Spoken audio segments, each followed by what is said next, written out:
అందరికీ నమస్కారం. నా పేరు సాయి తేజ. నేను 9వ తరగతి చదువుతున్నాను. మా పాఠశాల పేరు పద్మాలయ ఉన్నత పాఠశాల. అందరికీ నమస్కారం. నా పేరు జి సాయి. నేను 9వ తరగతి చదువుతున్నాను. మా పాఠశాల పేరు పద్మాలయ ఉన్నత పాఠశాల. మేము ఈరోజు రామాయణాన్ని తోలుబొమ్మలాట రూపంలో ప్రదర్శిస్తున్నాం.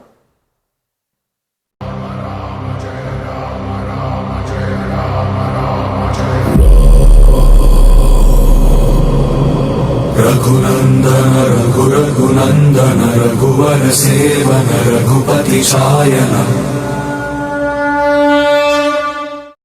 రాముడు సీత లక్ష్మణుడు వనవాసం చేస్తున్న సమయంలో రావణుని పన్నాగంతో మారీచుడు అనే రాక్షసుడు బంగారు లేడిగా మారి వారి యొక్క పరిసర ప్రాంతంలో అటు ఇటు తిరుగుతూ ఉంటుంది.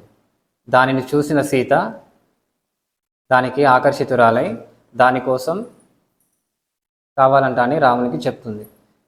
ముందే అతను మాయలేడని గ్రహించిన లక్ష్మణుడు అది మాయావి, అది నిజం కాదంట అని ఎంత చెప్పినా తను వినకపోవడంతో సీత ముచ్చట కాదనలేక రాముడు ఆ బంగారు లేడి కోసం తీసుకురావడానికి వెళుతూ లక్ష్మణునికి సీత బాధ్యత, రక్షణ బాధ్యత చెప్పి వెళ్తాడు.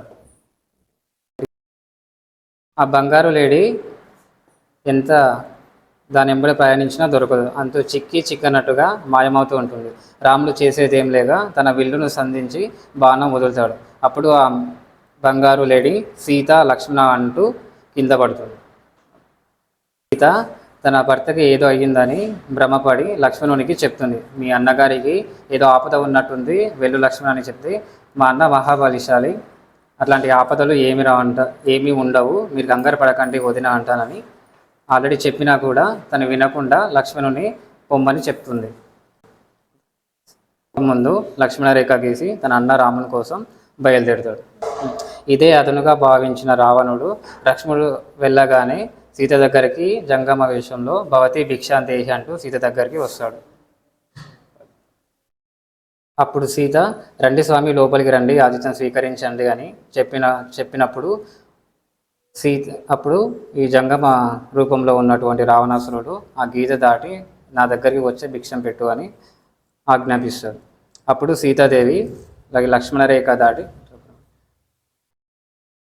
రావణుడికి భిక్షం పెడుతున్న సమయంలో ఆ క్షణంలో రావణుడు సాధు రూపం నుండి తన యొక్క నిజస్వరూపంలోకి మారుతాడు. అది చూసిన సీతాదేవి ఒక్కసారిగా స్పృహ కోల్పోయి కింద పడుతుంది.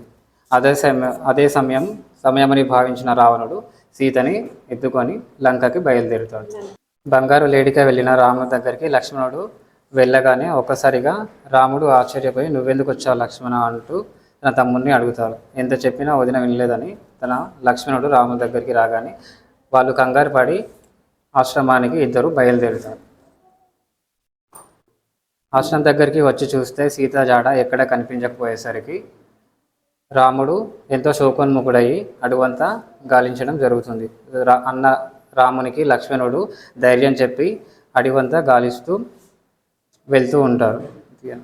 అలా రామలక్ష్మణుడు అడివంతా గాలిస్తూ ఋషితుంగ పర్వతంపై వెళ్తూ ఉంటే అక్కడ ఉన్న సుగ్రీవుడు హనుమంతుని వీళ్ళు వాలి పంపిన వీరులేమో నన్ను చంపడానికి వచ్చారేమనుకొని భయపడుతూ హనుమంతుని రామలక్ష్మణ దగ్గరికి వెళ్ళి వాళ్ళెవరో కనుక్కొని రమ్మని చెప్పాడు. అప్పుడు హనుమంతుడు రామలక్ష్మణ దగ్గరికి వెళ్ళి వాళ్ళెవరో కనుక్కొని వాళ్ళని తీసుకొని సుగ్రీవుని దగ్గరికి వెళ్తాడు.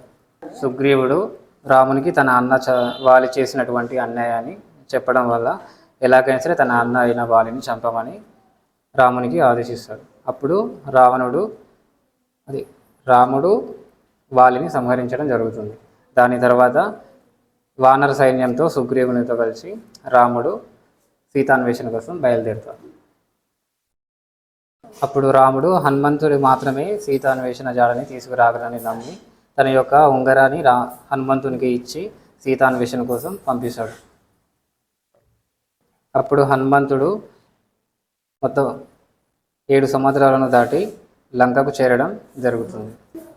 అశోకవనంలో దిగులుగా కూర్చున్న సీత దగ్గరికి హనుమంతుడు వచ్చి రాముడు నేను రామదూతను అని చెప్పేసి రాముడు ఇచ్చిన ఉంగరాన్ని సీతకి ఇవ్వడం జరుగుతుంది. అప్పుడు సీత ఇది నా రామచంద్రుడే అని నమ్మేసి తనని తొందరగా వచ్చి తనని తీసుకువెళ్ళమని హనుమంతుడికి చెప్తుంది. తనకి గుర్తుగా తన జడ యొక్క చూడమని ఇచ్చి హనుమంతుడికి ఇచ్చి పంపిస్తుంది. అప్పుడు హనుమంతుడు రయముగా వెళ్ళి రామలక్ష్మణులకి సీత యొక్క జాడు గురించి చెప్తాడు. అప్పుడు రాముడు ఎలాంటి కూడా ఆగకుండా సీతాన్వేషణ కోసం సుగ్రీవునికి ఆజ్ఞ ఇచ్చి వానర సైన్యంతో సముద్రంపై వారధి నిర్మించి లంకకి పయనమవడం జరుగుతుంది. అధర్మబద్ధంగా సీతాపహరణ చేసినటువంటి రావణుని తమ్ముడైన విభీషణుడు ధర్మం వైపు ఉన్న శ్రీరాముని దగ్గరికి వచ్చి శరణు కోరి తనకి యుద్ధంలో సహకరించడం జరుగుతుంది. విభీషణుని సహకారంతో రావణుని యొక్క మరణ గుట్టు తెలుసుకొని రాముడు శక్తివంతమైన బాణాన్ని వేసి రావణుని సంహరించడం జరుగుతుంది.